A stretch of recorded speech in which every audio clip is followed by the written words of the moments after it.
de falar um pouco do que tem sido nos últimos anos uma área da minha investigação, que basicamente, e resumindo assim muito rapidamente, se concentra exatamente na capacidade de produzirmos imagens através dos dispositivos técnicos que nos são dados ou os suportes que são clássicos dentro da arte, mas retirando-se de uma forma ou de outra todo o conteúdo representativo que essa própria imagem possa ter. E, portanto, basicamente a apresentação que eu vou fazer terá 3 pontos, ou seja, uma que é a parte de investigação teórica relativamente ao próprio conceito de dispositivo e todos os legados que eu quero chegar, que basicamente tem a ver com uma espécie de massa que se podem definir em 3 termos ou em 3 conceitos que para mim são contíguos e que se fundem entre um e outro. Basicamente é a questão do nada, do vazio e do invisível também.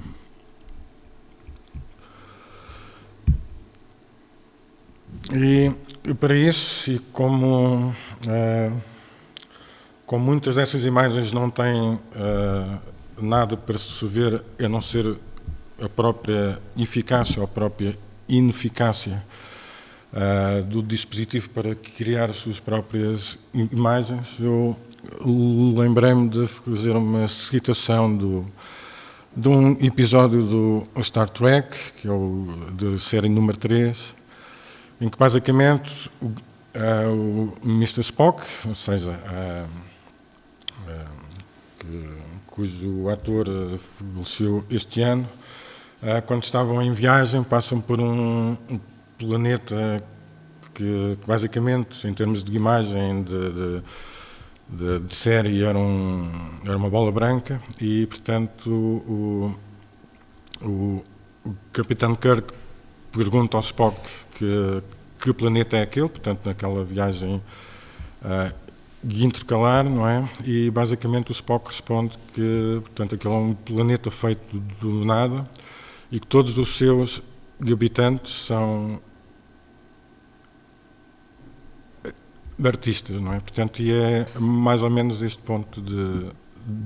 de partida que eu quero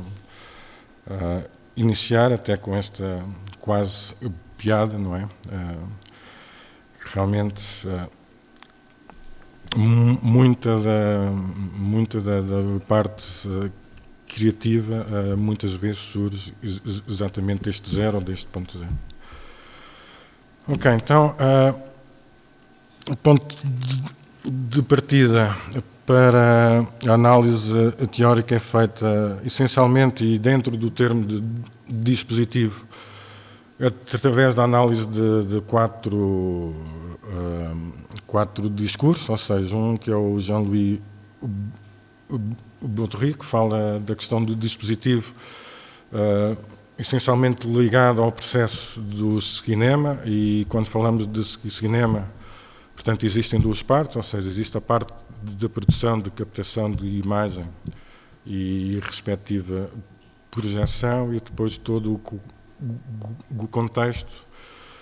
que normalmente uma exibição de um filme tem, que é o próprio dispositivo, que é a própria sala de cinema, que é um sítio escuro, que tem algumas condições específicas. Portanto, o Baudry foi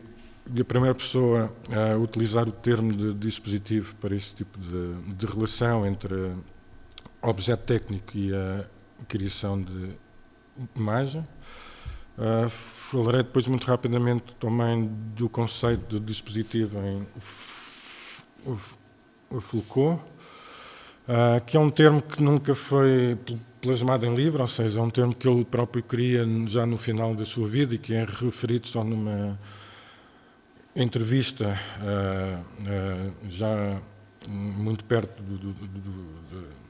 do falecimento do Foucault, em que ele basicamente substitui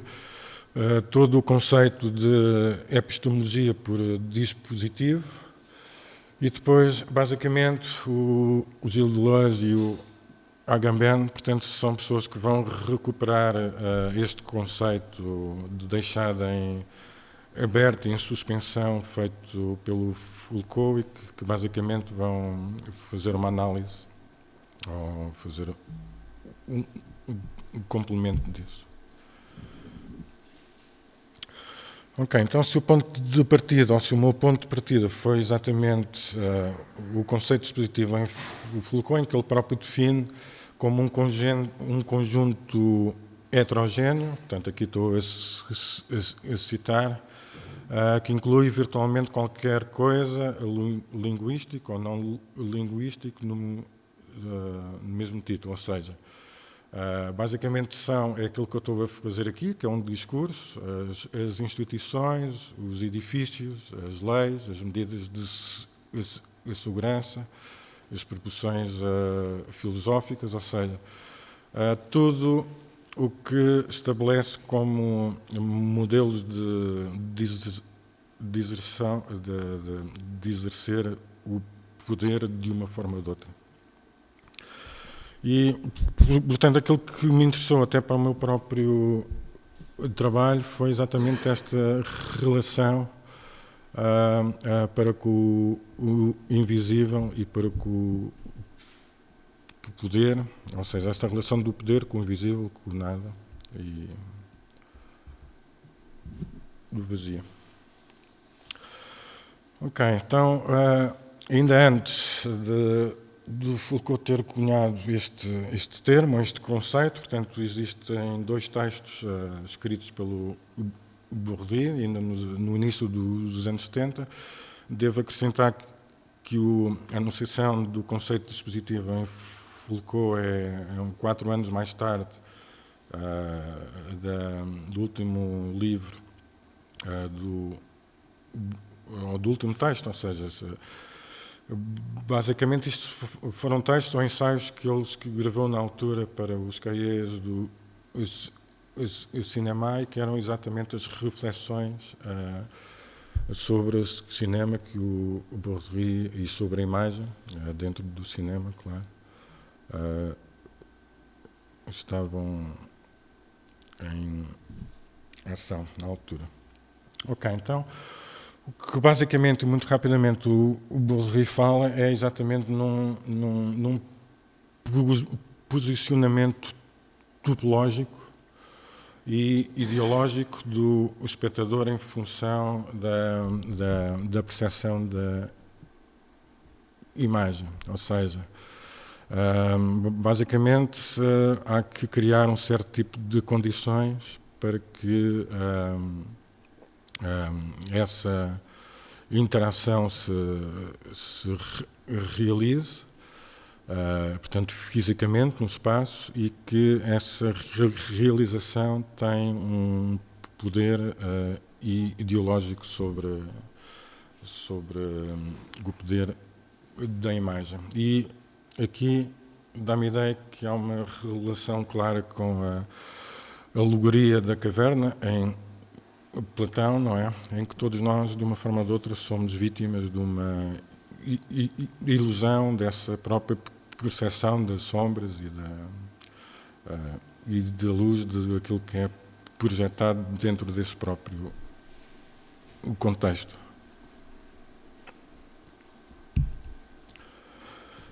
Avançando para Foucault, para que a parte teórica não demore muito tempo, ou seja, o Foucault, portanto, para sublinhar um pouco mais a diferença entre dispositivo e o termo de episteme, ou seja, Foucault considera que a episteme de uma forma ou de outra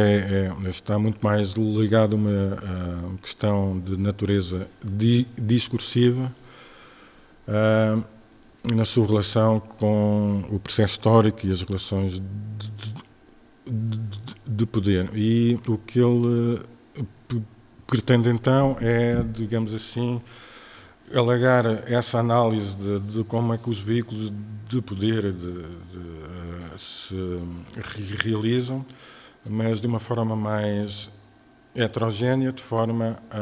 a capturar aquilo que é discursivo e não discursivo, ou seja, uma espécie de falha ou de uma espécie de abstração que possa existir entre uma relação e outra. Avançando para Deleuze, ou seja, o Deleuze basicamente faz uma análise do conceito de episteme e depois do dispositivo de Foucault e foi exatamente esta análise que o leva a criar o conceito de rizoma, ou de rizoma, que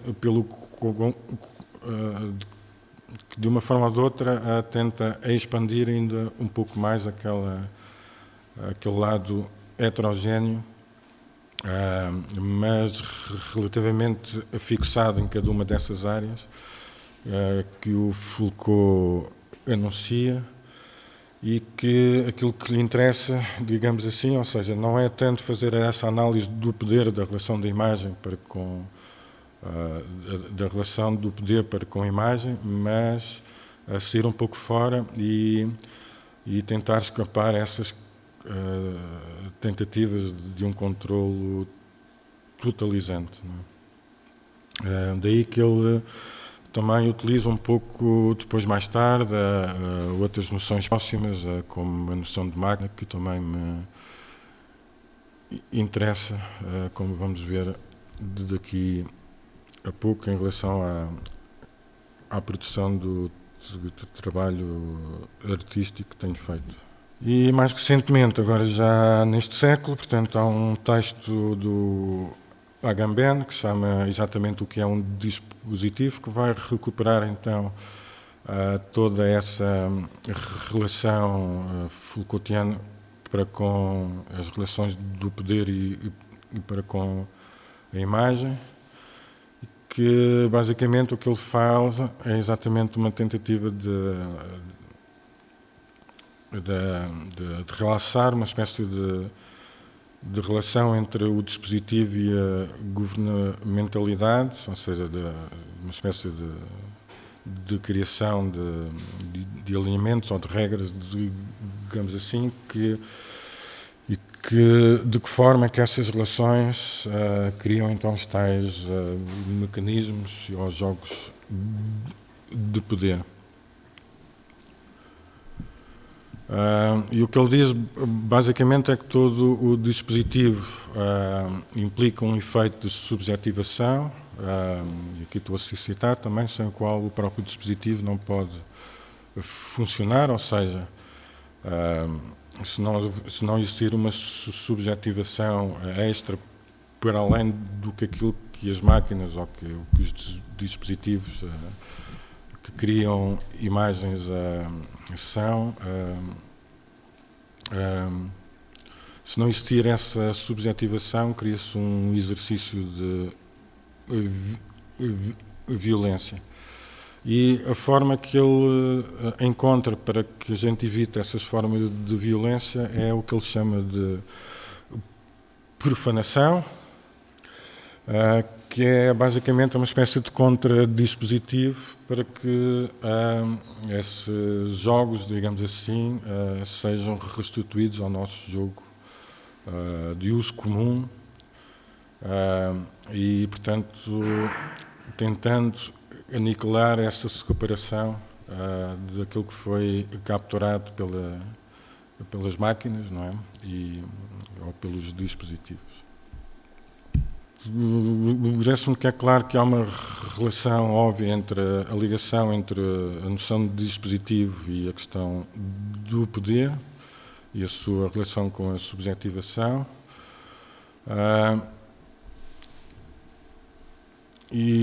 Portanto,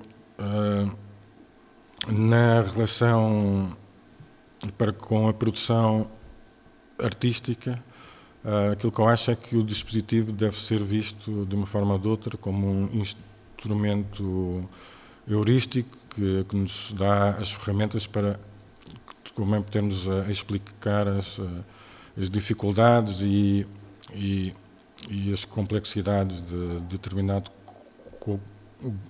contexto nessa relação entre a imagem e o espectador. Estamos aqui a chegar à segunda parte e comecei exatamente, provavelmente, aquilo que é mais conhecido em termos históricos como, que também já vão perceber que ou seja, que todo o meu, a minha noção onde eu quero chegar e a forma como eu classifico um dispositivo, ou seja, para mim uma pintura, sendo um suporte em que é depositado uma imagem ou é criada uma imagem, é um dispositivo, ou seja, pode não ser um dispositivo técnico, mas eu não faço essa diferença, ou seja, não faço diferença entre máquina propriamente dita, ou seja, máquina técnica e não técnica. Eu acho que a pintura, a escultura, qualquer suporte artístico, de uma forma ou de outra, é um dispositivo de representação e, basicamente, portanto, estou a começar por uma pintura do Malevich, de 1915, portanto, que faz exatamente 100 anos, em que esta pintura foi feita e que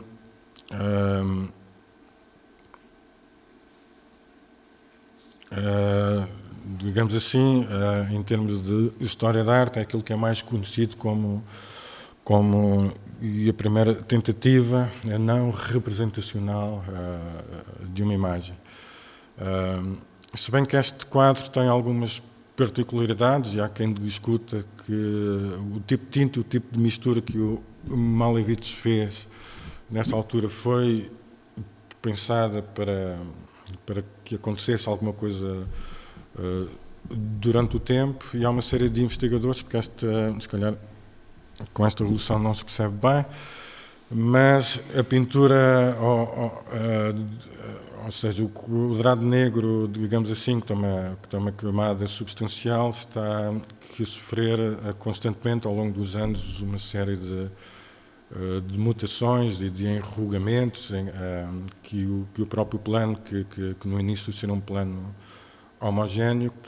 que com o tempo, portanto, vai sofrendo, e que basicamente, ou seja, sendo a fotografia, seja o cinema, etc., portanto, eu acho que são sempre, sendo a pintura,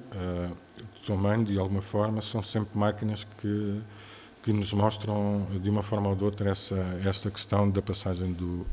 tempo também. Ok.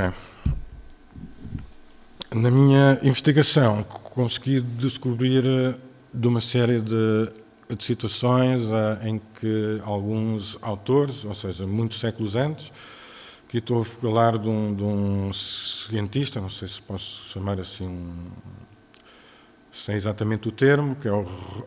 Robert Fludd, que escreve um livro, em que basicamente o que ele faz é uma cosmogonia, ou seja, ele próprio cria e desenha uma espécie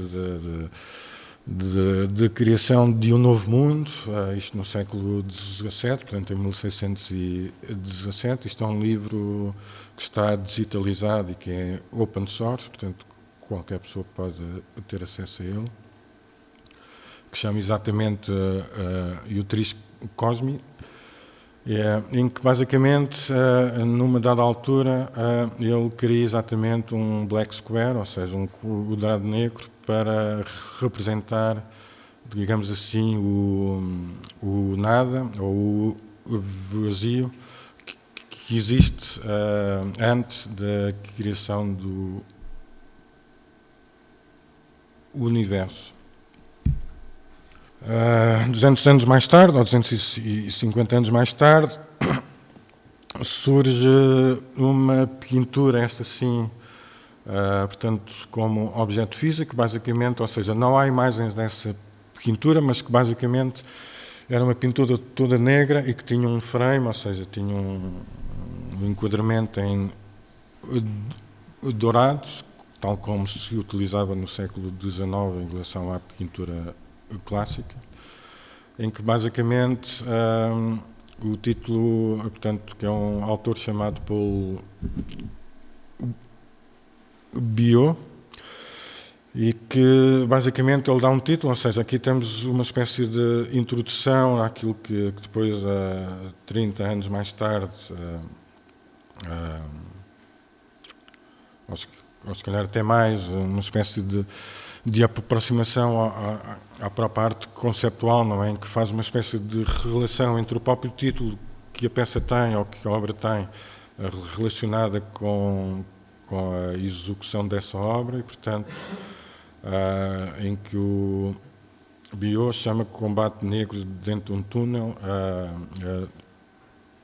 durante a noite. Esta imagem que vocês estão aqui a ver não é exatamente este quadro, tal como eu tinha dito, mas sim uma apropriação de um gráfico, cómico, poeta, digamos assim, também francês, que surge numa publicação em 1887, que se chama Alphonse Allais. Ok, então retornando ao Malevich, portanto, ainda no mesmo ano, 1915, ele criou uma variação que é o branco sobre branco, ou seja, que é um quadrado branco pintado sobre um quadrado branco, em que basicamente, ou seja, isto tem a ver com o suprematismo, não é? Ou seja, que está ali citado, que é exatamente a supremacia do puro sentimento ou percepção nas artes plásticas sobre, ou seja, essa supremacia sobre a representação, não é? Em que aquilo que é mais importante e que também é outro aspecto que eu acho que é comum àquilo que nós vamos ver e que estamos aqui a analisar, que é uma espécie de gesto. E esse gesto pode ser o gesto da fabricação, ou então pode ser o gesto da tal imagem que é capturada. Não é? Em que basicamente aquilo que nós vemos, ou seja, para além desta forma, deste enquadramento, é exatamente o gesto da própria pintura, da incisão da tinta no próprio quadro, e portanto é essa história que fica lá registada. Não podia deixar de falar do Marcel Duchamp, não é? Que cria o Ar de Paris em 1919, em que basicamente conhecerão esta peça, ou seja, este é um objeto médico que ele, com 50 centímetros cúbicos de espaço, em que ele recolhe ar de Paris e depois fecha, e que o torna, não é, numa espécie de apropriação como objeto artístico também. Dando um salto de quase 100 anos, de um artista que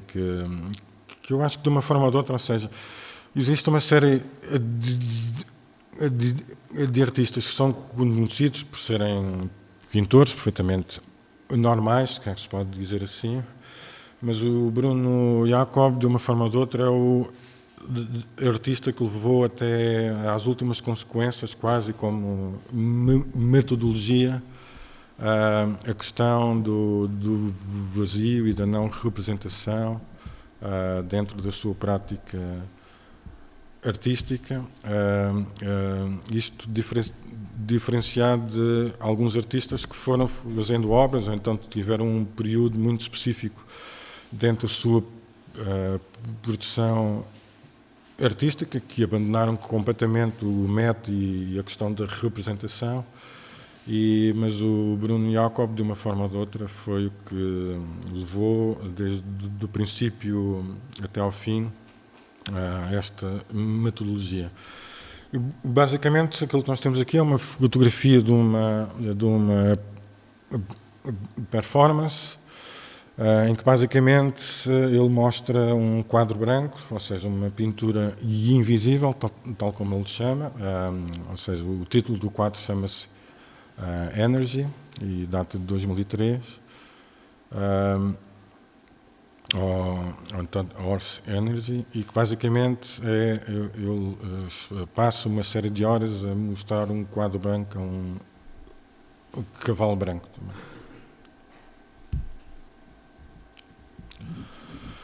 Uma outra obra dele, basicamente, isto é uma folha branca em que se mantém vazia, não é?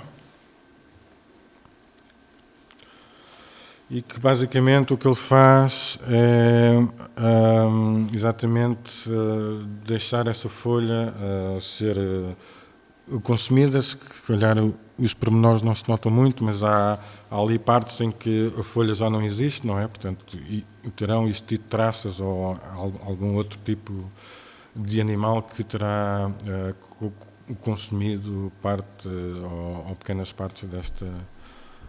folha e, portanto, é exatamente nesta forma que ele mostra. Um outro artista que me é bastante caro nesta área, que é o Tom Friedman, em que fez uma performance no seu ateliê, segundo me lembro, que é uma performance que durou 5 anos, em que ele foi gravando, digamos assim, esse tempo em que basicamente a performance consistia em estar 1000 horas a olhar para uma folha branca, não consecutivamente, mas com uma espécie de métrica, não é? Portanto, sempre que, não digo tudo bem como uma métrica diária, mas foi uma métrica contabilizada, em que basicamente ele passa então as tais 1000 horas em frente a esta folha branca. E chegamos também ao Roberto Rauschenberg, que pede um desenho ao de Kooning em 1953 e como sabem esta história, portanto ele nunca revela exatamente, ou foi uma troca, não me lembro exatamente da história que está por trás do desenho apagado de Kooning, mas basicamente ele pede-lhe um desenho e o que o Rauschenberg faz é apagar esse desenho, portanto ficam só os traços das marcas do lápis, etc, etc, e é assim que ele é exposto e que obviamente, como estão aqui a ver aqui em baixo, ou seja, isto é um pouco o início das leis do conceptualismo, há exatamente esta relação entre o título e a imagem que lá está. Um ano antes, e agora entrando aqui numa área mais ligada ao cinema, existem 2 obras que eu vou passar aqui um pequeno excerto. Uma é do Guy Debord, que se chama O Roman en faveur de Sade, que faz um filme que tem 1 hora e 33, 1 hora e 3 minutos, em que basicamente, ou seja, cerca de 90% desse filme, portanto, é um fundo negro, portanto, sem qualquer tipo de imagem, e, portanto, o que ele faz é uma espécie de cut-up de alguns textos dele, não só do situacionismo, mas que são intercalados, tanto em termos de duração destes momentos em que é lido este texto sobre um fundo branco, relativamente dinâmico, não se percebe bem se é a própria película que é filmada em contraluz e tem essa degradação, se é uma filmagem de uma superfície branca, digamos assim, e que eu vou passar.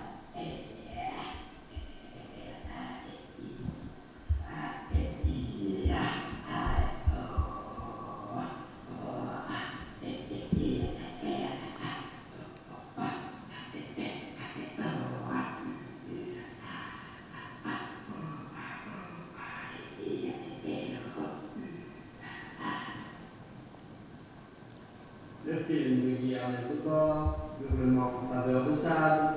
Hurlement en faveur de Sade est dédié à Gilles J. Holman. Article 115. Lorsqu'une personne aura cessé de paraître au lieu de son domicile, de sa résidence, et que depuis 4 ans, on n'en aura point eu de nouvelles, les parties intéressées pourront se pourvoir devant le tribunal de première instance afin que l'absence soit déclarée. L'amour n'est valable que dans une période pré-révolutionnaire. Toute une telle piment, les arts commencent, s'élargissent et disparaissent, parce que les hommes insatisfaits dépassent le nom des expressions officielles et les festivals de sa pauvreté. Dis, tu as couché avec François? Quel printemps! Elle de mémoire pour l'histoire du cinéma. 1906, Voyage dans la Lune. 1920, Le cabinet du docteur Caligari. 1924, Entracte. 1926, Le cuirassé Potemkin. 1928, Un chien andalou. 1931, Les lumières de la ville. Naissance de Guillermo del Toro. 1951, Traité de base et d'éternité. 1952, l'anticoncept, Hurlement en faveur de Sade. Au moment où la projection allait commencer, Guy Ernest Debord se remontait sur la scène pour prononcer quelques mots d'introduction. Il aurait simplement dit: il n'y a pas de film, le cinéma est mort, il ne peut plus y avoir de film. Passons, si vous voulez, au débat.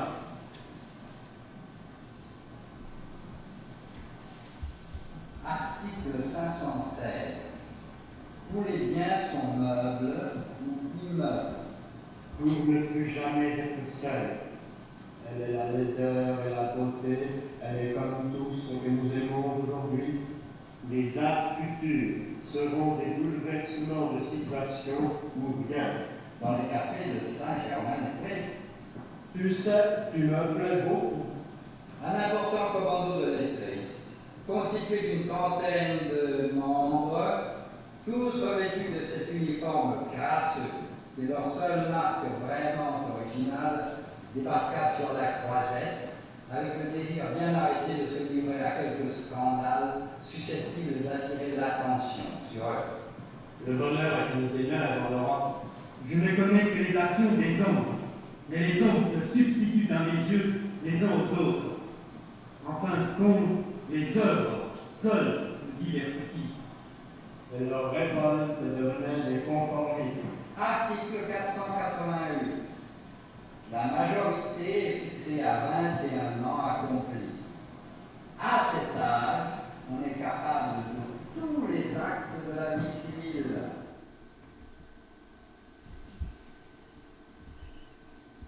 Pronto, isto é a parte branca que tem texto, que é exatamente no início, que é a parte mais longa, digamos assim, deste filme. Depois existem partes muito mais curtas, cerca de 3, 4 segundos, e que de uma forma ou de outra, portanto, foi mais ou menos perceptível que há uma série de textos que são colados, nomeadamente até leitura de regras e de leis misturadas com outro tipo de análise, etc. etc. Neste seguimento, e uns poucos anos mais tarde, o Nam June Paik criou um filme chamado Zen for Film, em que basicamente é um pouco esta imagem branca que nós vimos, ou seja, todo o filme dura cerca de 7 minutos só, filmado em 16 milímetros, portanto é constantemente branco, sem som nenhum, e aquilo que, aquilo que lhe interessava ao Pike nesta altura, ou seja, dentro de um contexto do movimento fluxo, na altura, aquilo que lhe interessava era exatamente essa passagem do tempo e essa acumulação da poeira, da própria degradação que o próprio filme ia tendo da vez que ia sendo exibido, e, portanto, aquilo que lhe interessava, ou seja, da matéria de imagem passa a ser exatamente essa questão que está muito ligada ao tempo, então, também.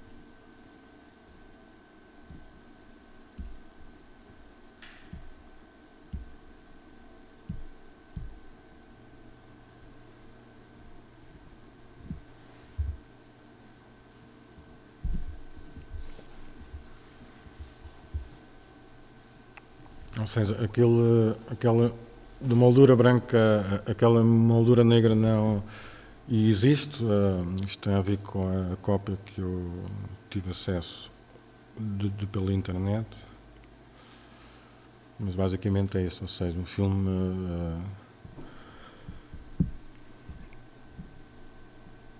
se calhar não tão explicitamente como o filme do Guy Debord,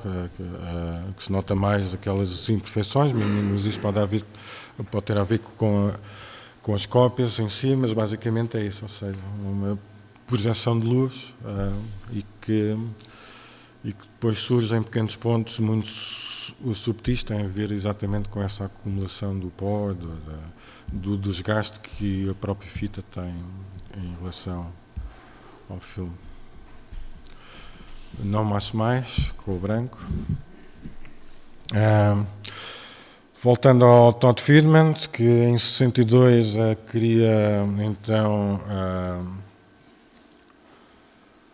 uma escultura invisível, ou seja, não se percebe bem se isto é uma espécie de escultura minimalista, não é? Mas supostamente isto é um plinto, ou seja, é uma base para uma escultura, mas que na realidade não tem nada em cima dela. E incontornável, não é? Digamos assim, retornamos ao Yves Klein,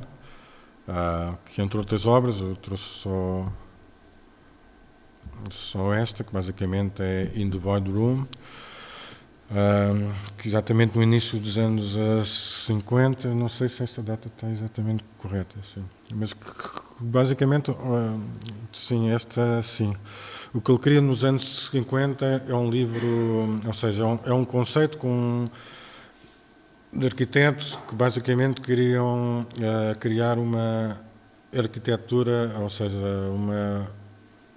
um lado urbanístico e de arquitetura, criar uma cidade ou edifícios em que todas as construções eram feitas com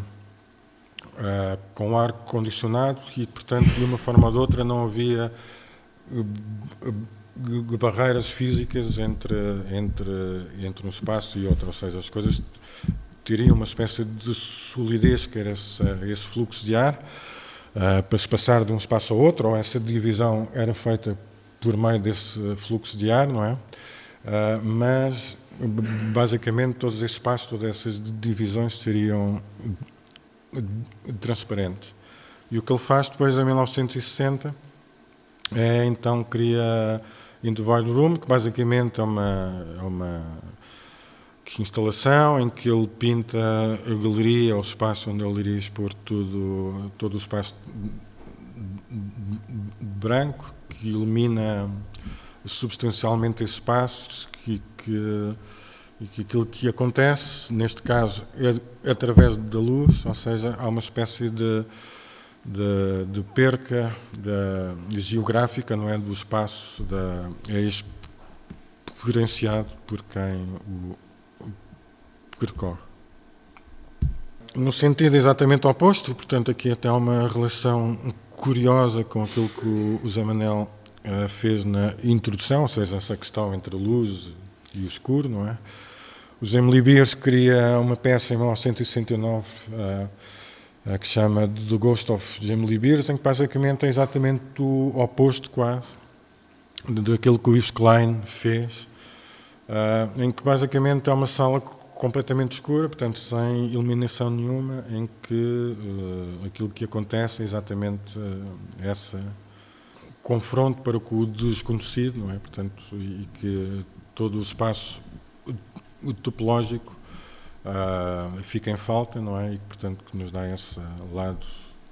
instável, digamos assim. Passando pelo Andy Warhol, ou seja, cá está um dos artistas que de uma forma ou de outra foi profícuo em criar muitas imagens, mas que numa determinada altura, em 1985, ele próprio cria a sua escultura Invisível, que basicamente é um plinto. Ele, no dia da inauguração desta peça, portanto, esteve sempre ali ao lado deste plinto. Claro que depois, no resto da exposição, não esteve lá, mas que de uma forma ou de outra é exatamente, já estamos em 1985, portanto já o Warhol já teria um certo grau de celebridade, não é? Portanto, e o que ele faz é exatamente um jogo dentro dessa guia e estratégia.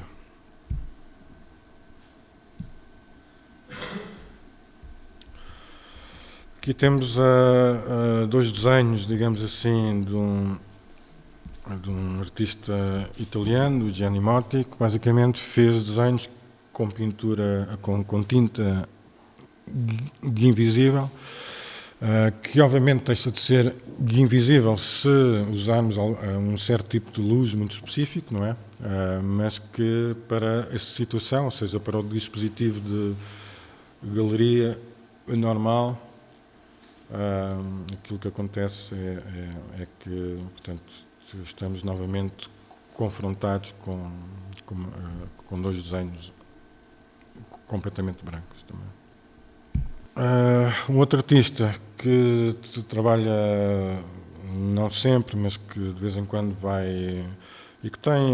de uma forma ou de outra tem este lado de ir buscar um pouco a situação de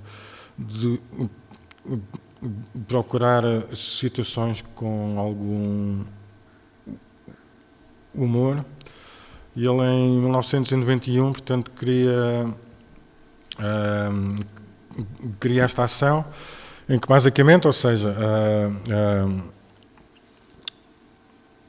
o que ele faz é contar uma história. Portanto, num dia antes da exposição inaugurar, portanto, ele vai à polícia e faz uma denúncia em que as obras deles tinham sido roubadas, ou que uma escultura ou uma obra invisível tinha sido roubada dentro do carro antes da inauguração dessa exposição. E, portanto, o que ele faz é exatamente ir à polícia e, portanto, fazer esse ato de caixa. E o que ele leva no dia a seguir para a inauguração, e que é a única obra que está dentro do espaço expositivo, é exatamente a declaração e, portanto, todo o auto levantado pela polícia referente a este suposto roubo, que é um roubo que nunca chegou a existir, não é? Ele próprio diz à polícia que a escultura ou que a obra era uma obra invisível, e é exatamente essa documentação que está descrita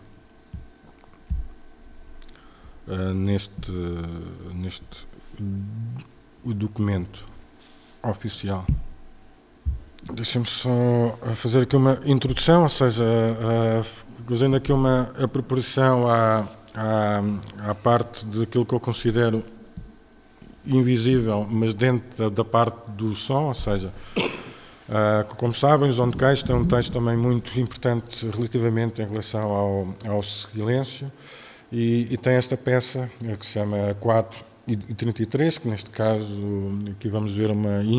interpretação pela Orquestra Sinfónica de Londres, em que ele próprio também teoriza nesta questão, ou seja, numa espécie de invisibilidade, mas ligada ao processo sonoro, e que podemos ver agora. Cage wrote 433 as a piece in 3 movements, where the performer does absolutely nothing, allowing the audience to absorb the sounds around them.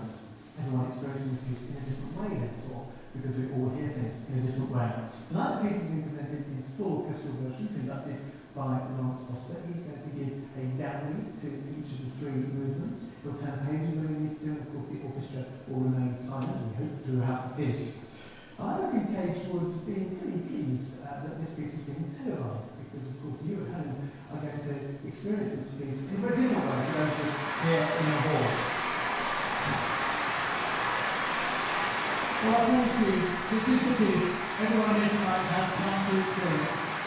There really is nothing up on Cage's 4 minutes, 23 seconds.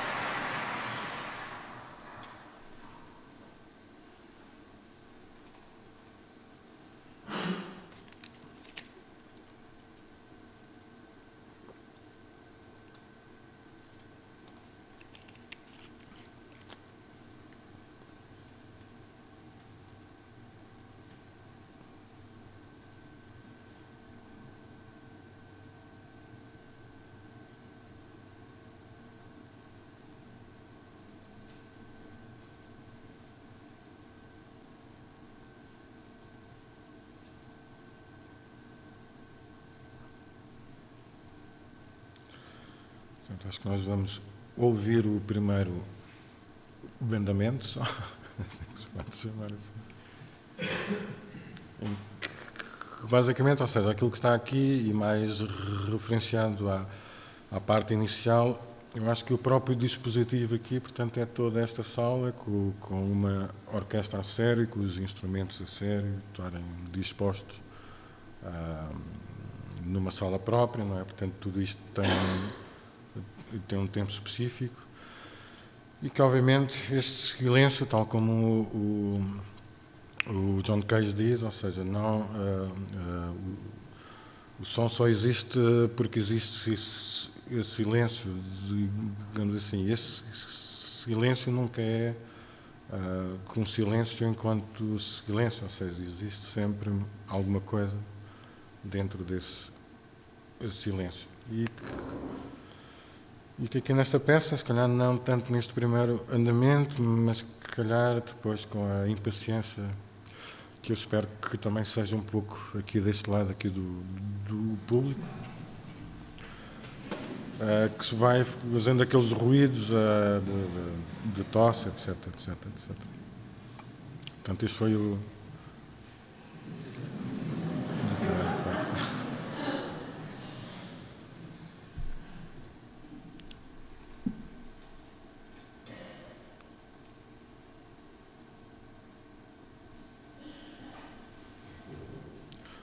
E pronto, aqui já se começa a ouvir mais ruído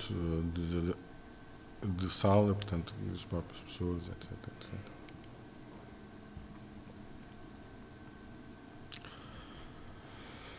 Vou passar um pouco à frente e voltando um pouco atrás no tempo e voltando ao Alfonso aliás, em que basicamente ele escreve, ou seja, como sabem, o John Cage também ele próprio criou pautas musicais que basicamente são elementos gráficos que fogem um pouco à pauta clássica, mas o que o Afonso faz é exatamente escrever uma área para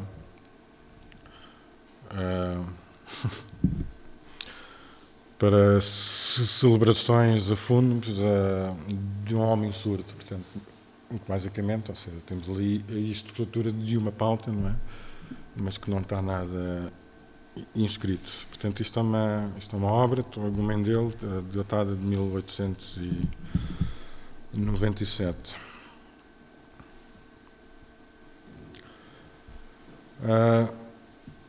Voltando, ou seja, aqui um pouco mais ao aspecto gráfico, que só existiu este grupo zero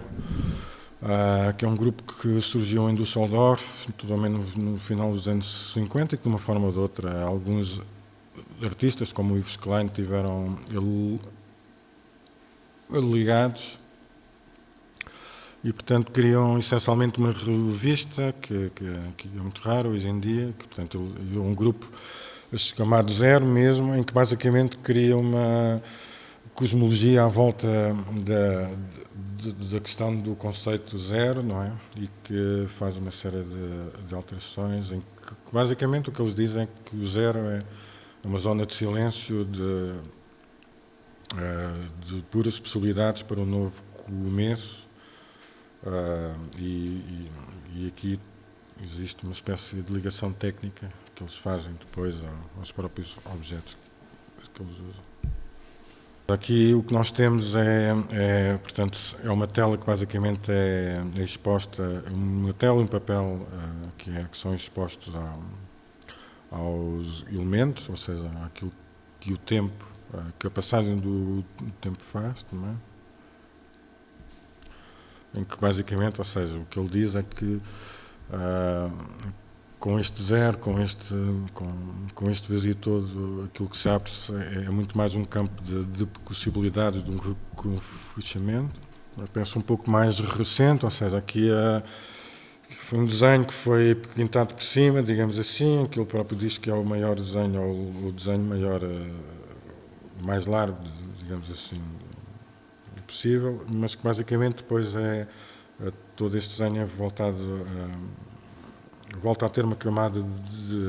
de tinta branca em cima e que basicamente, portanto, não há nada para se ver lá. E passando aqui pelo Alfredo Jarre também, que basicamente isto era uma instalação que eu vi aqui há uns anos também, que basicamente era uma instalação feita com dois espaços, numa em que tínhamos um texto que era lido e depois entrava-se nesta sala que basicamente tínhamos uma projeção branca e, portanto, tínhamos uma espécie de sincronização entre a narrativa e que aqui, basicamente, esta tela branca apelava muito mais a essa espécie de memória ou de lembrança que nós tínhamos daquilo que tínhamos acabado de ouvir, mas saído desse espaço. Também, avançando rapidamente e entrando pelo mundo das edições, isto é um livro também de 2000 e pouco, de um investigador, teórico, artista chamado Nick Thorson. Basicamente o que ele faz, ou seja, existe um livro do Maurice Blanchot, que é do espaço littéraire, que ele fala, que o Blanchot fala exatamente dessa necessidade de reinscrição ou de vazio que a própria literatura faz. E o que o Nick Thorson faz exatamente, faz uma edição em que se apropria desse livro e o que ele faz, ou seja, esse novo livro que ele cria, a partir do livro do Blanchot, basicamente é toda a marginalia que foi feita, portanto, as notas de apontamentos que foram feitos na leitura desse livro, sendo que ele próprio, portanto, aquilo que ele deixa, ele retira totalmente dessa marginalia todos os apontamentos feitos com letras e o que fica são só os elementos gráficos dessas anotações e dessas relações que estavam contidas no livro do Blanchot. Ok, então vamos entrar mais especificamente, e se calhar acelerando um bocadinho no meu trabalho. Portanto, como se lembra no início, o tal planeta invisível onde os artistas habitam, o planeta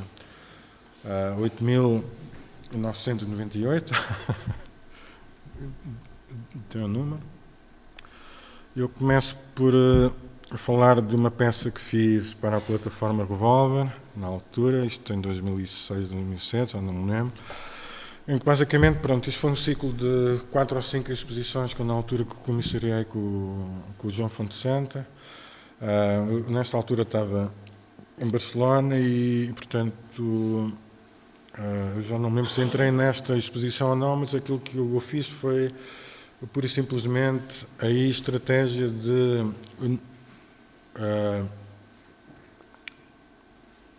criar de artista com um nome que não existe, ou seja, é um tal do Zé de Berenguer. O título da exposição, que era uma exposição coletiva chamada-se God do Ideias, em que basicamente, ou seja, havia 5 artistas convidados, entre os quais este José de Berenguer, mas existiam só 4 obras. E deu-se uma situação muito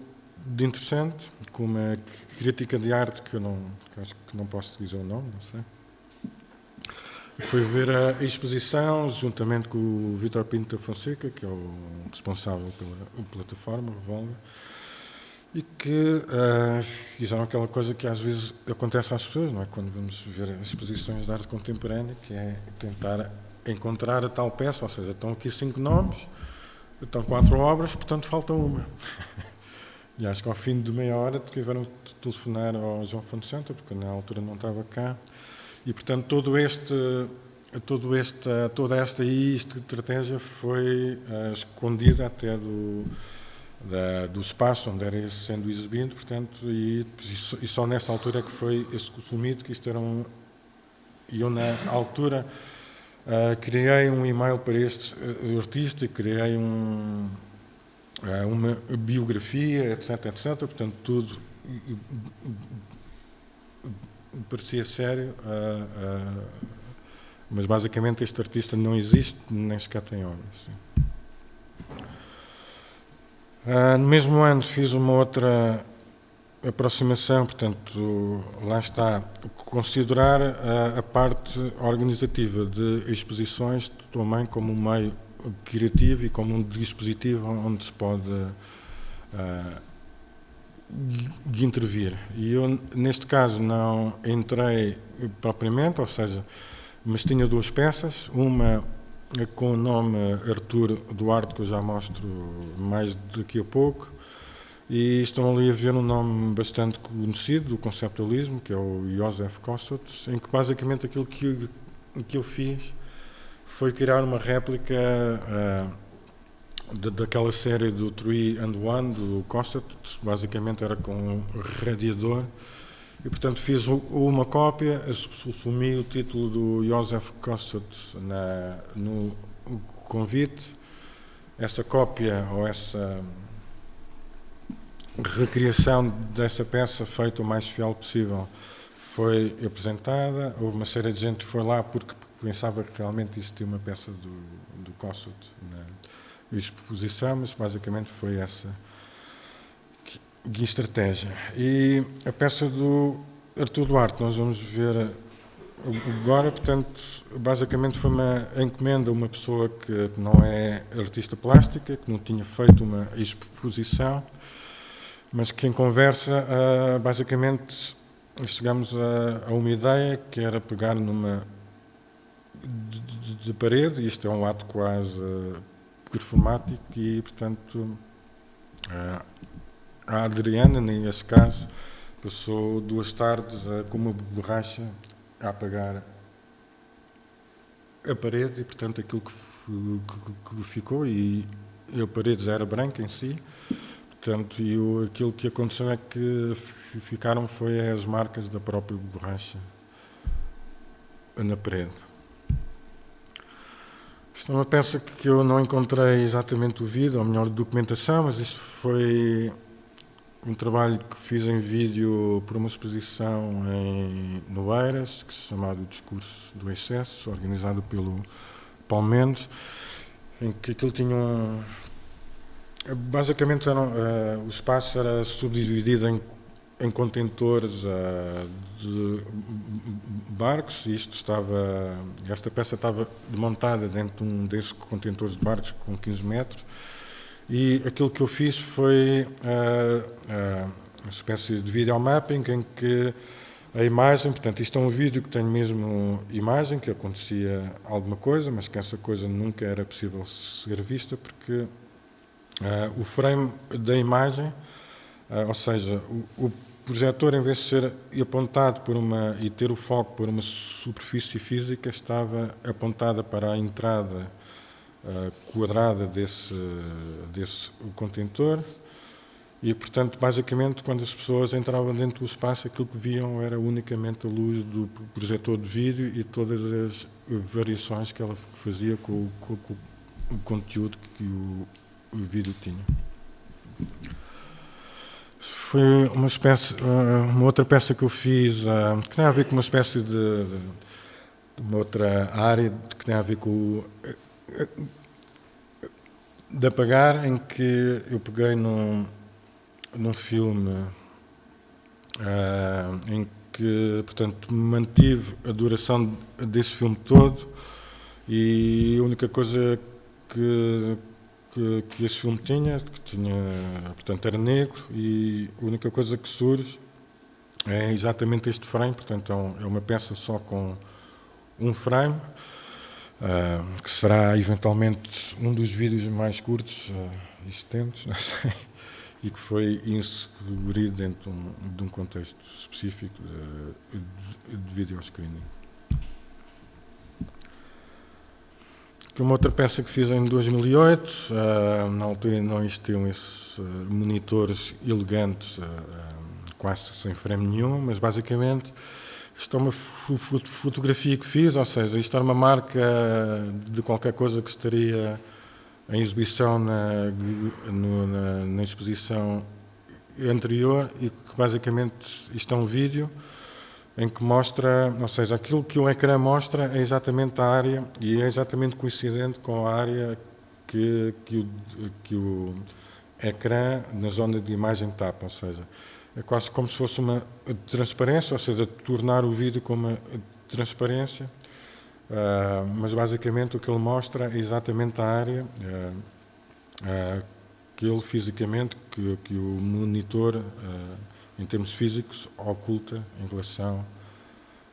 à parede de fundo. Depois aqui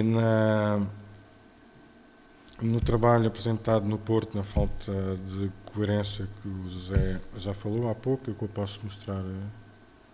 no vídeo, acho eu.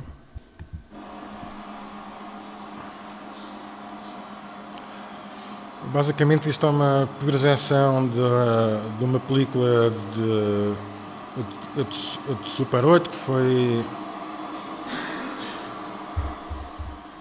apagada quimicamente, portanto essa fita estava a correr no projetor do Super 8, e a ideia na altura foi exatamente, ou seja, como se a própria luz fosse uma coisa que destruísse o próprio espaço físico, e que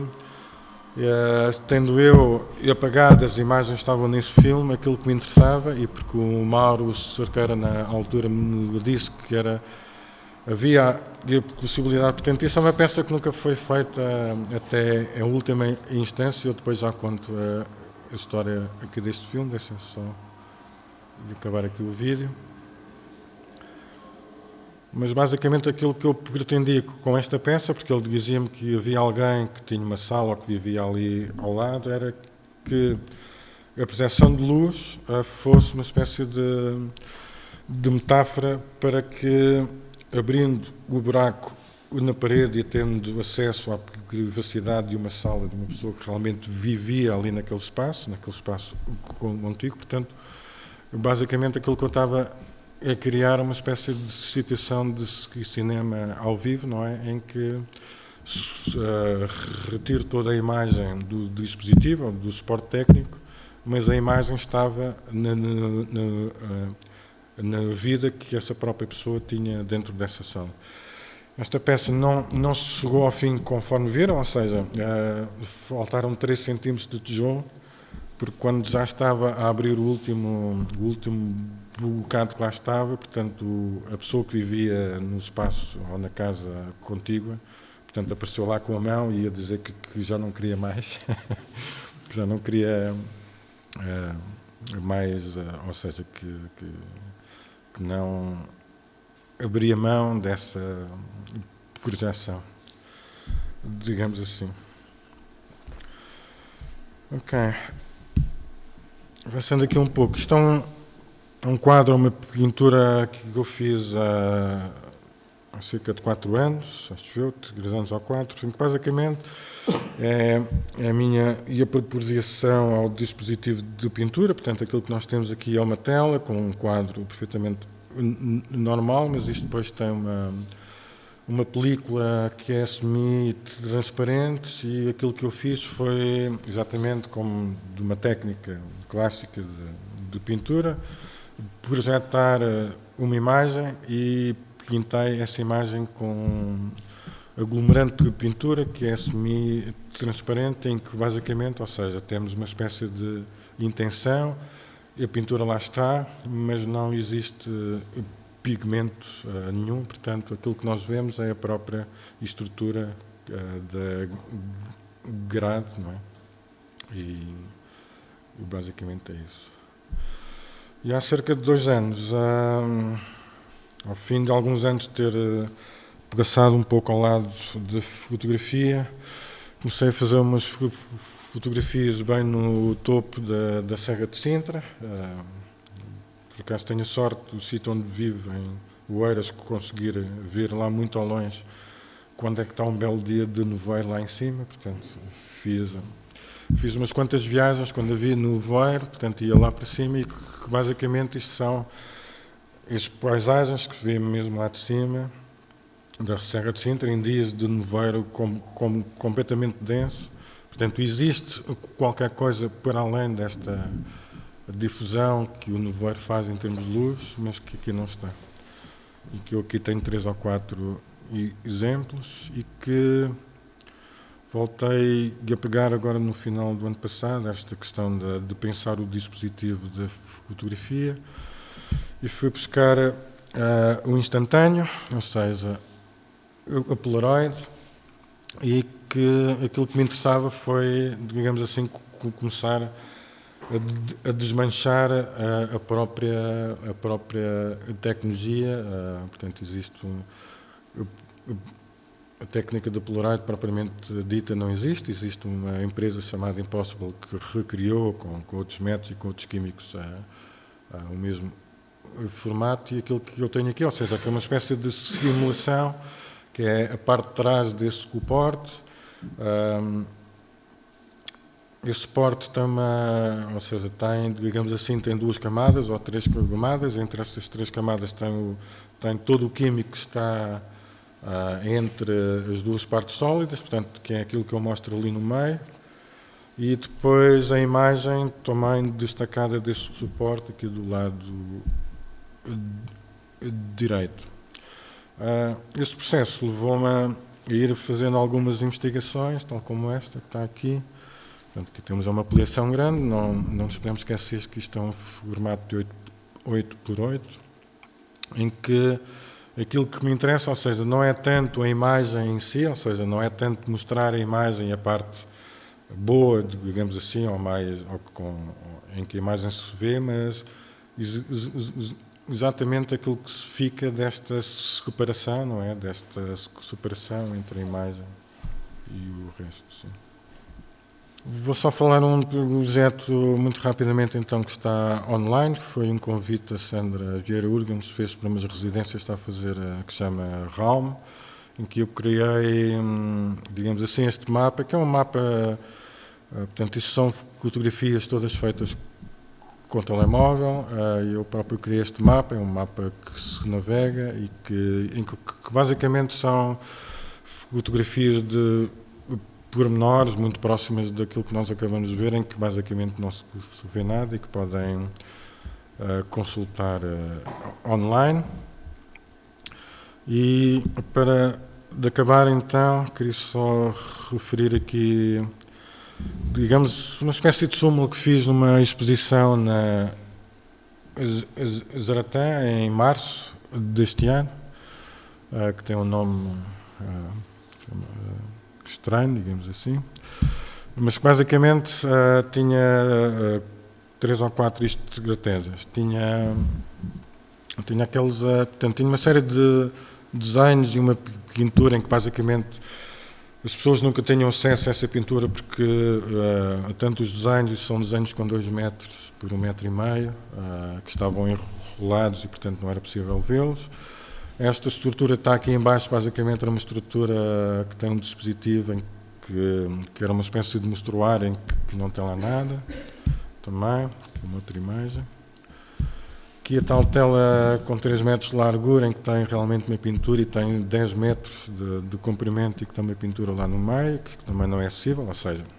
se alguém a comprar será acessível, de outra forma não. E depois, também de uma forma ou de outra, este próprio processo de desmontagem do dispositivo das Polaroids, que são as tais imagens, isto também fotografias feitas na natureza, algumas na Serra de Sintra, outras no outro sítio, em que basicamente aquilo que fica, que a qualidade não é muito boa, mas basicamente é uma espécie de sombra, ou uma espécie de representação da imagem em si, portanto eu nunca mostro a imagem em si. Se calhar aqui percebe-se, esta é uma das que se percebe um pouco mais do lado vegetal, digamos assim, mas aquilo que nós temos aqui é quase uma espécie de fantasma da própria imagem, não a imagem em si. Tal como esta que está aqui, em que é um projetor de slides, daqueles reflexos, em que eu tinha um único slide, portanto, e esse slide portanto, tinha o frame, mas não tinha o aspecto físico, e aquilo que me interessava era exatamente a própria máquina tentar encontrar da matéria que o slide, a física que o slide não tinha, e portanto aquilo que a máquina fazia era um zoom in, zoom out constante à procura de alguma coisa e que realmente não estava lá, e que basicamente tínhamos este foco de luz e depois o foco e o desfoque em relação ao frame que o próprio suporte do slide tinha, mas que não tinha imagem. Mais recentemente, agora em agosto, fiz esta peça no museu, nas Caldas de Rainha, no túnel, em que pega um pouco naquela ideia que tinha apresentado no Porto da falta de coerência, mas aqui, portanto, este espaço é um espaço muito particular, um túnel com cerca de 2 metros de altura por 1,5 metro de largura, com 15 de comprimento, em que usei uma máquina de fumo e basicamente aquilo que me interessava era só a questão do cone de luz, que é produzido também com um projetor de Super 8 e a forma desse cone de luz nesse espaço.